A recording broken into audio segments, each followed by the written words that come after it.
जिन्होंने पिछले 20 दिन से लगातार जी जान से मेहनत लगाकर मुझे ये मंजिल पाने में मदद की है। और मैं अपने आप को सौभाग्यशाली भी समझता हूँ कि यहाँ का जो स्टाफ है इतना यंग ब्लड है, इतना एनर्जेटिक है, और मुझे एक ईमानदार ग्राम सेवक महोदय विजेंद्र जी के रूप में यहाँ मिले हैं। अब काम करने का मजा ही अलग होगा। मैं माननीय ग्राम सेवक जी से निवेदन करता हूँ, विजेंद्र जी एक बार आए, मैं इनका पुनः स्वागत करना चाहता हूँ।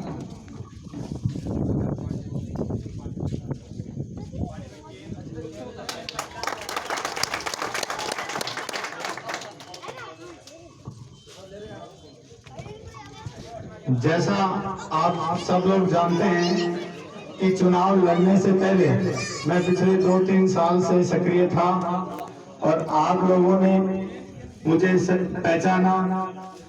जो मैं वादे चुनाव से पहले कर रहा था, आज भी वो वादे, जो वचन मैंने दिए थे वो सारे मुझे याद हैं। ऐसा नहीं है कि सरपंच बनने के बाद वो पिछले वादे वचन मैं भूल गया हूँ। कुशलपुरा गांव की जो मुख्य समस्याएं थी, गंदे चारों रूप से शिक्षा व्यवस्था, मेडिकल, ये सारी जो मुख्य समस्याएं थी आज भी मुझे याद है।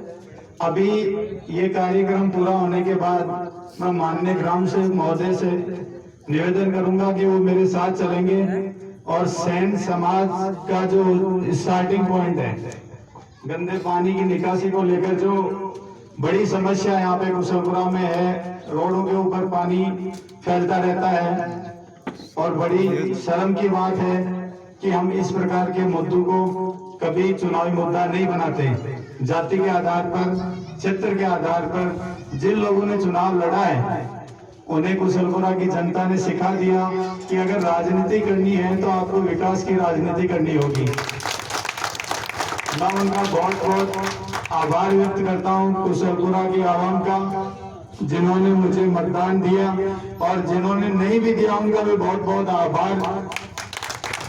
मैं ग्राम सेवक महोदय से निवेदन करूंगा कि ये कार्यक्रम पूरा होने के बाद जो सैन समाज से लेकर ये जो गंदे पानी की नाली है, जिन्होंने भी इनको रोक के रखा है, सबके पास व्यक्तिगत रूप से चलेंगे, और जो अगर 3 दिन के अंदर अपनी साफ सफाई नहीं करता है और इस नाली को नहीं खोलता है, उसके खिलाफ मुकदमा दर्ज करके कार्रवाई करें।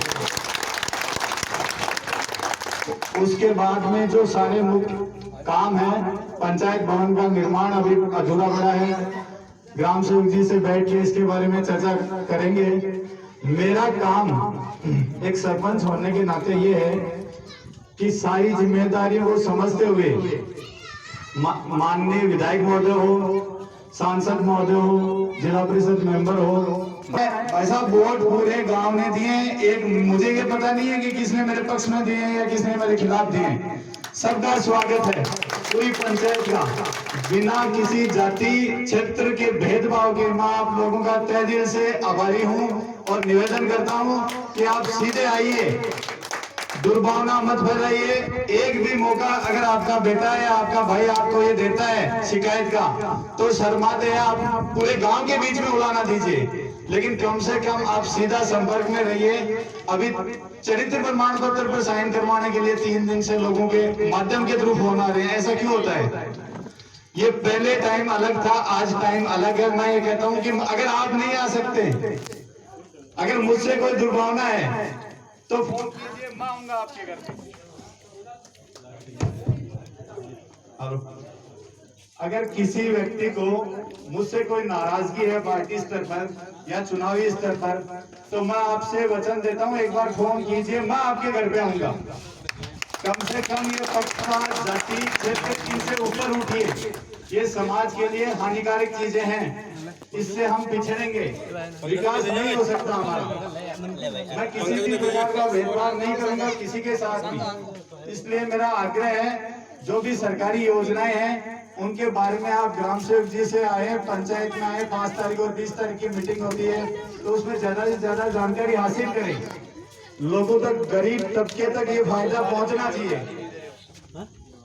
इसलिए मेरा हाथ जोड़कर खासकर युवा दोस्तों से मेरा ये निवेदन है कि वो जागरूक बने, जिम्मेदार बने और पंचायत की हर 5 और 20 तारीख को होने वाली मीटिंग में निश्चित रूप से उपस्थित हों, योजनाओं के बारे में जानकारी लें और अपने से जो निम्न वर्ग है उसके लिए अपनी मांगे रखें।